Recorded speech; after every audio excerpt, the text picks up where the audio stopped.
Dear students, in this class, now let us discuss an important theorem which is known as Schrodinger's theorem. The theorem states that let x and y are any two non-linear spaces. F is a bounded linear map from x to y. If f is a compact linear map from x to y, if f is a compact linear map from x to y, then the transpose of f, that is f dash is nothing but transpose of f. So, which is a compact linear map from y dash to x dash. So, this is the first part. If x and y are non-linear spaces, f is a bounded linear function from x to y. If f is a compact linear map, then f dash means the transpose of f is nothing but a compact linear map from where to where, y dash to x dash. Its converse also holds. The theorem also states about the conversity, the converse of the statement. The converse holds that only happens when y is a Banach space. So that's the requirement. How to prove this one? It is given. First, suppose that x and y are non-linear spaces. F fall in VLXY. Moreover, f is a compact linear map from x to y. So let f fall in CLXY. F is a compact linear map from x to y. Consider a bound. We have to show f dash fall in CLY dash x dash. So in order to prove this, f dash is a compact linear map from y dash to x dash, it is enough to show that this f dash of some open ball, f dash of u, where being a compact subset of which one? Compact subset of x dash. Agree. So let yn dash being a bounded sequence in y dash. Yn dash being a bounded sequence means norm yn dash strictly less than some alpha for some alpha greater than 0 for n equals 1, 2, 3, etc. Okay. Now, so what about the modulus of y dash n y minus modulus of y dash n z? Modulus of y dash n y minus y dash n z for let y comma z fall in y. Choosing y and z fall in y, then modulus of y dash n y minus y dash n z equals norm y dash n into norm y minus z. Okay, it is nothing but modulus of or equals modulus of y dash n into y minus z. So which is equals norm y dash n into norm y minus z. But norm y dash n less than alpha, so it is strictly less than alpha into norm y minus z. Agree. So that means, so yes, norm y dash n, sorry, modulus of y dash n y minus y dash n z is strictly less than alpha into norm y minus z. Then let t equals f of u closure. T equals f of u closure.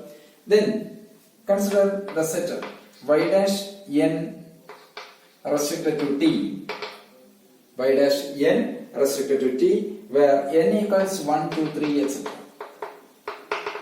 Consider this set of all y dash n restricted to t, where t is f of u closure. Then this set is, or as the set y dash n restricted to t is a set of uniformly bounded EQ continuous function on the compact matrix space T.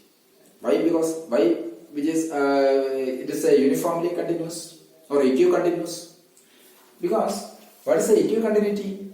For any y comma z fall in y, modulus of y dash n y minus y dash n z strictly less than some epsilon, provided mod y minus z strictly less than delta. Means if modulus of y minus z strictly less than delta, then modulus of y dash n y minus y dash n z strictly less than epsilon, then which is y dash n is a EQ continuous function. Here we already proved that modulus of y dash n y minus y dash n z strictly less than some alpha into norm y minus z, whatever may be, if y minus z is strictly less than delta, and this is y minus z strictly less than some delta by alpha, so then modulus of y dash n y minus y dash n z strictly less than some epsilon. Agreed. So this such a set of y dash n restricted to t, where t is a far-field closure, is nothing but an EQ continuous compact metric space T. Agreed. But we have a result, then a well-known result, that T be a compact system, T be a compact metric space, E be a subset of T, E be a subset of C of T, E be a subset of C of T. If E is bounded and EQ continuous, if E is bounded and EQ continuous for each T following E, then every set in E contains a uniformly convergent subsequence. That's a well-known result. So according to that argument, the set of I dash n t where n equals set 1 to n equals 1, 2, 3, etc. being EQ continuous compact system, which is EQ continuous and compact, then since the set E contains uniformly convergent subsequence according to that argument. Okay, therefore this y dash n t, set y dash n restricted to t, has a convergent subsequence. Set y dash n t has a uniformly convergent subsequence. Why? Because of this theorem. Okay, so set y dash n restricted to t has a uniformly convergent subsequence. Let it be set this set dash j restricted to t. Listen, if t is let T be a compact metric space, E be a subspace of C of T. If E is bounded and EQ continuous at each T following E, then every sequence in E has a uniformly convergent subsequence. Every sequence in E has a uniformly convergent subsequence. So in the light of that argument, we know that set y dash n t. What is y dash n t? The set y dash n t has a uniformly convergent subsequence. Why? Because y dash n t be a set of uniformly EQ continuous function. Okay, so set y dash n t has a convergent subsequence. Moreover, it is uniformly convergent subsequence. Let it be set dash j restricted to t, which is on which is on t. Agreed. Now, what about norm f dash z I minus f dash z dash I minus f dash z dash j? Norm f dash z dash I minus f dash z dash j equals, it is supremum modulus of f dash of z dash I minus z dash j, okay, by norm f dash z dash I minus f dash z dash j is nothing but norm f dash of z dash I minus z dash j, that is nothing but supremum f of z dash I minus z dash j of x for x following u. What is u? U be a unit ball, open ball. Okay, yes, that equals, by definition, it is supremum modulus of z dash I minus z dash j into f of x for all x following u. Why? Because we know that norm f equals supremum norm f of x for all x following u with the norm x less than or equals 1. That's a well-known result. So it is less than or equals which is less than or equals supremum modulus of z dash iy, z dash of iy minus z dash j of y for y following t. Okay, y following t. So that means, so clearly f dash z dash j or f dash z dash I, which is Cauchy sequence in where? In x dash. Why? Because f is from where to where? F is from x to y, and f dash is from y dash to x dash. Okay, f dash be the transpose of f. So thus here norm of f dash z dash I minus f dash z dash j less than or equal supremum modulus of z dash iy minus z dash jy for all y following t. What about this one? This should be strictly less than some epsilon, means it's a Cauchy sequence. Therefore, clearly modulus of f dash zj dash being a Cauchy sequence, which is Cauchy in x dash. Since x dash is a, what is x dash? Since x dash is when x are known, yes, f is in BLXY. Since then x dash is a Banach space, it should be converges in x dash. Therefore, f dash y dash and has a convergent sequence subsequence. Hence, f dash y dash and has a convergent subsequence means, by the definition, f dash is a compact linear map. That is the first part. Clear? Okay. Now what about the reverse inversion? Reverse inversion means, reversely assume that let y be a Banach space. The reverse inversion holds only when y be a Banach space. Let y be a Banach space. Let y be a Banach space. F is in BLXY. F is in BLXY. Then f dash and f dash fall in CL y dash x dash. Now to prove that f fall in CL xy. That's our requirement. Now to show that, to show f is in CL xy. This is our requirement. Conversely assume just y be a Banach space, f is in BLXY and f dash fall in CL y dash x dash. Now we have to show that f is in CLXY. How? So by the first part, when f is in BLXY and if f fall in CLXY, then f dash fall in CL y dash x dash. When f dash fall in CL x dash y dash, sorry, CL y dash x dash, what about f2 dash? Surely this f2 dash fall in CL yes x2 dash y2 dash. Okay, f2 dash fall in CL x2 dash y2 dash. Now consider the canonical embedding. That's familiar with you. What is the canonical embedding? That is jx from x to x double dash, x2 dash, and jy. What is jy? Jy from y to y double dash. Thus we know that f2 dash of jx. This result is also familiar with you. f2 dash jx equals jyf. The result is from, yes, that is familiar with you. That's from function analysis. f2 dash jx equals jyf.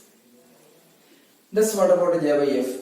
That implies jyf equals set of all f2 dash jx of x for x of all in x with a, by definition it is x of all in x with a norm x strictly less than 1. Okay, that's from the definition of this canonical embedding. Thus this contains the set f2 dash of jx of x where x of all in x with a norm x less than 1 contained in f2 dash of x2 dash, which contained in f2 dash of x2 dash where x2 dash fall in x2 dash, small x2 dash fall in capital x2 dash with the norm x2 dash strictly less than 1. Okay, yes, that's immediate from that definition. But f2 dash is what is f2 dash? f2 dash falling where? That is CL x2 dash y2 dash. Means f2 dash is a compact linear map. f2 dash is a compact linear map. Clear? Since f2 dash is a compact linear map, the set f2 dash x2 dash where x2 dash fall in x2 dash with a norm x2 dash less than 1 is a totally bounded subset of which one?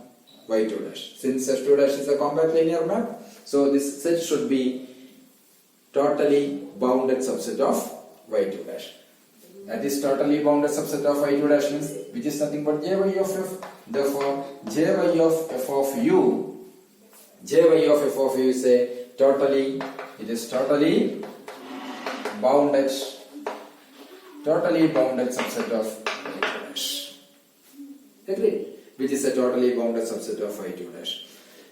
Jy of F of U is a totally bounded subset of Y2 dash means what is F of U? F of U be a totally bounded subset of Y. Why? Because what is Jy? Jy is nothing but an isometry. Okay, so Jy F of U is a totally bounded subset of Y2 dash. Jy is from where to where? Y to Y2 dash. Since Jy is an isometry, clearly F of U is a totally bounded subset of Y. F of U is a totally bounded subset of Y means what is F? F is a compact linear map from where to where? X to Y. So F fall in CL X. So that is the reverse impression.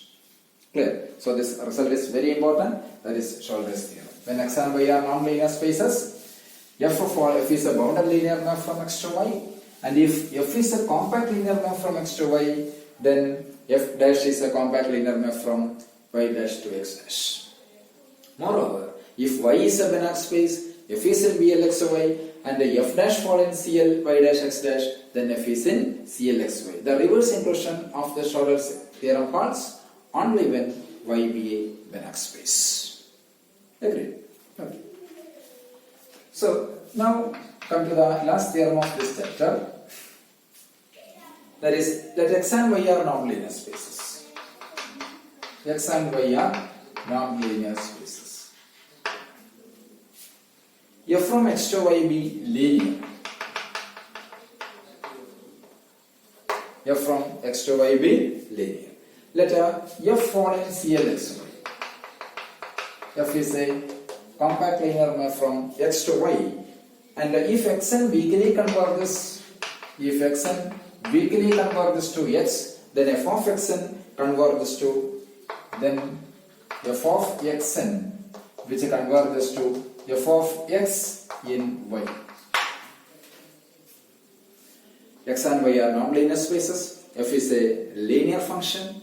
If F is a compact linear map from X to Y, and if Xn weakly converges to X, then F of Xn converges to F of X in Y. How to prove this one? The proof is so simple. It is given Xn weakly converges to X. Xn weakly converges to X means Xn is a, that means then by the previous theorems, when Xn is a weakly converges in X, secant Xn is a bounded sequence in X. Secant Xn bounded sequence means there exists some alpha greater than 0 such that norm Xn strictly less than alpha for n equals 1, 2, 3, 4, etc. Okay. Now to show when Xn weakly converges to X, we have to show that F of Xn converges to F of X. If possible, F of Xn does not converges to F of X. F of Xn does not converges to F of X means what happens?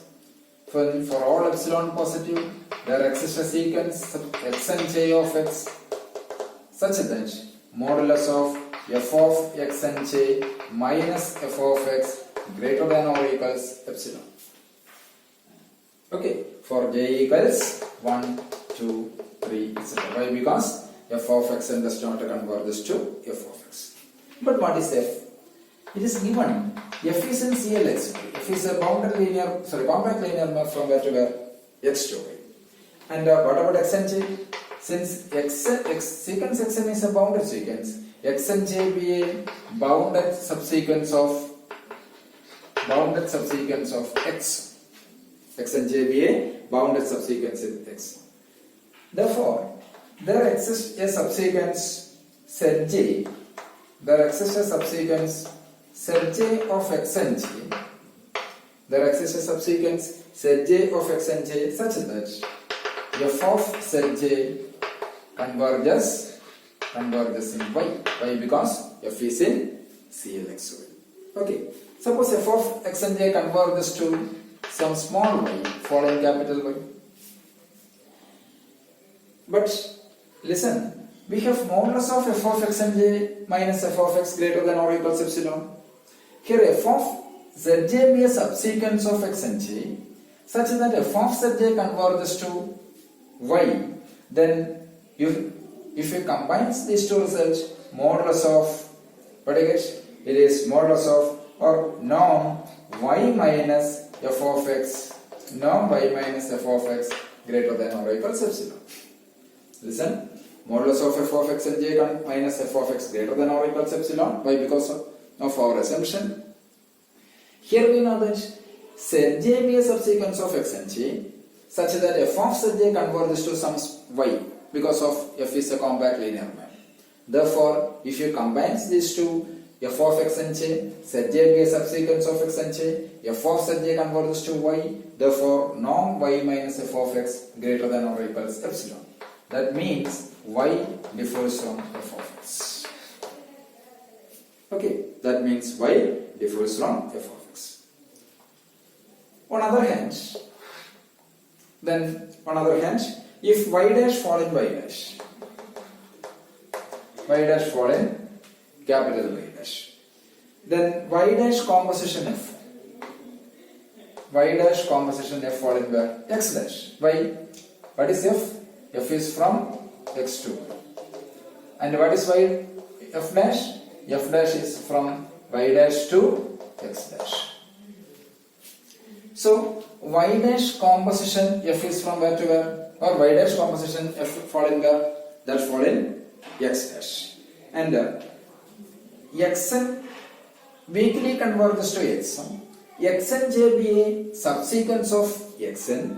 Moreover, zj be a subsequence of xn j. That means zj be a subsequence of xn. Thus zj weakly converges to x. Since xn weakly converges to x, so here zj be a subsequence of xn j. So xn j zj weakly converges to x. Therefore, y dash of f of x.